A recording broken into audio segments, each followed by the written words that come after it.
Following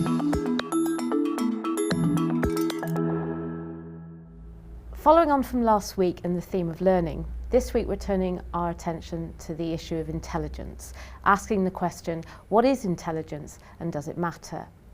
I've got joining me this week Professor Gordon Stobart, another colleague of mine here at the Institute of Education, and he's just recently published a book called The Expert Learner. So Gordon, start us off and tell me, is there such a thing as intelligence? If you're talking about a thing as if it's an entity or something you can find somewhere in your head, I'd probably say no. But I also realise that we would say this is intelligent behaviour, so there's something behind it. But I'm very reluctant to say there's something hardwired into us that we call intelligence. And one of our problems with this is, how do you define intelligence? Because what happens is, as soon as you start to look for definitions, you'll find there's all sorts out there. So different people have very different views of what intelligence is, and that doesn't help much either. So you would start with the, going back historically, the idea that there's just a common, a general intelligence. Where others come along and say, no, there aren't. There are 7 forms of intelligence. And then Howard Gardner comes and says there's 8.5 forms of multiple intelligence. And then I think the top score was Guilford, who found 120 different forms of intelligence. So when somebody said, it was back in the 1930s, intelligence is what intelligence tests measure, I always thought that's a bit superficial. But actually it's quite deep, because what they're saying is your view of intelligence shapes how you develop intelligence tests. And so you, if you like, you prove what you want through asking the questions you want. So probably why intelligence has focused so much on things like verbal reasoning, spatial reasoning, number reasoning, that kind of thing, because that's what, that was the predominant view of what intelligence produces. Then others come along and say practical intelligence, creative intelligence, kinesthetic intelligence, and all. So we need to probably try and pin down what we mean by that when we're talking about it. So in education, quite often there's a lot of words that people use, like ability, or somebody's a quick learner or a slow learner. I mean, why are those sorts of terms being used?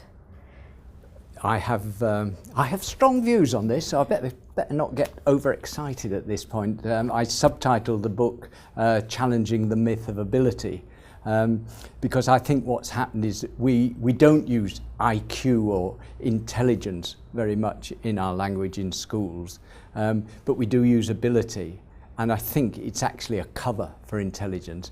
And IQ scores and things sort of got a bad press, with good reason, but ability seems to be a neutral term. And you go into schools and you hear low ability, high ability, no ability, which certainly worries me, because I think the way it's being used is not so much that they haven't developed ability, but they haven't got, they've got a lot of, or not much of, underlying ability that causes learning. And my argument would be, actually ability, we develop ability. So it's a measure of learning, not the cause of learning. But that gets confused in schools when you hear people talking. So would you say then that we're all sort of born with the same ability that we then develop as we go through schooling? No, I wouldn't say that was the radical behaviourist bit about blank slates and it's just what the environment does. I mean, my point would be it's an interaction. We're born with certain capacities, but how these develop really comes down very much to the environment, the stimulation, and what else. I'd use the parallel of language. We all have a capacity for language, but the language we speak, whether we speak at all, if you think of wolf children brought up with outside society cannot speak. So there's a capacity that has to be developed. There has to be experiences that bring it along. So I'd say there may be ranges of capacity, but the key thing is the way it interacts with the environment. So if you have a really deprived environment, it's going to be very difficult to come out with high ability because you've not had the stimulation, you've not had the structures and the like. So when I think back to when I was a teacher, and I remember my classes and the groups of students that I worked with, and I would know with a particular class that some students would grasp an idea or grasp the content of the lesson much quicker than others. And it's quite common in those sorts of environments to refer to those students as being high ability or quicker learners or some other kind of euphemism. And so are you suggesting then that that's because they've actually learnt to be better learners along the way by the time they come into my classroom? I think that will account for a large amount of it. That's why we have such pronounced differences often between kids who come from very disadvantaged backgrounds and kids who come from privileged background. You've only to look at language and the range of vocabulary that a privileged child has heard and can use, and the way it can be conceptual. And if you come from a very deprived, there's some good studies to show this, come from a very deprived background, you'll have a very limited vocabulary. That makes it harder to work with new concepts and the like. So I would put quite a lot of this down to the kind of stimulation, the kind of environment that kids have had. And the danger is we stick a label and say low ability, and from then onwards we treat them as limited capacities for doing things, so we give them easier work and everything else. And they will not catch up as a result. So there's language. The same is true of reading. If exposure to books, exposure to stories and things like that. Again, privileged kids will have had a lot more of this. And as a result, vocabulary, the ability to use reading to learn rather than having to just struggle to learn to read, begins to make a difference.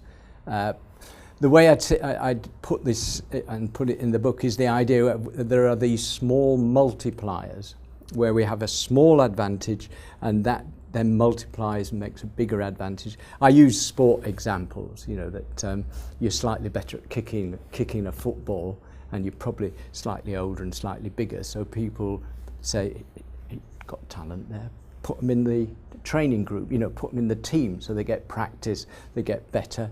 They go on to more competitive games, you get better coaching, and very soon people are saying, he's a natural, this footballer, just a natural. I use the story of David Beckham, you know, who was kicking a ball around when he was 3 years old and his dad was coaching him and everything, and people just kept saying, this is amazing, this little kid can boot the ball so hard and can bend free kicks. But he was practicing those nearly every day when he was 6 years old.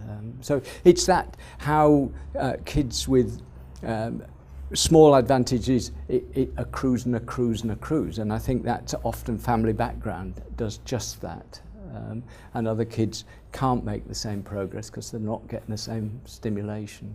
So does that mean that some people are then born with an affinity to you know, Beckham was born with an affinity to be a great footballer, for instance? No, I don't think he was. And you read Alex Ferguson says, you know, what made him different was the I call it deliberate practice that he put himself through, and he just pushed himself and pushed himself. And certainly I do a lot of work with sport, and I'd say that's a characteristic, that there's a kind of, if there is a characteristic you're born with, it's to do with, I think, more to do with resilience and being able to push yourself and keep going, rather than you're actually born with a particular hardwired skill. I often ask, what does it mean to be a born tennis player? You know, do you come out of the womb waving your arms in a certain way, or what? I think you become a tennis player, and I'd say the same was true for chess. It always gets tricky with teachers when you start, they'd agree with that. If I said, oh, he's a born camel racer, people would go, or a born used car salesman, we all go, but if I say he's a born artist or a born musician, we suddenly think, oh yeah, there may be something in this. So I would want to question how much is hardwired at birth. I don't think very much is in terms of specific skills like that. I think it's to do with opportunities we get, and that kind of resilience and dedication to practice is what takes us on in that, and the kind of social multipliers.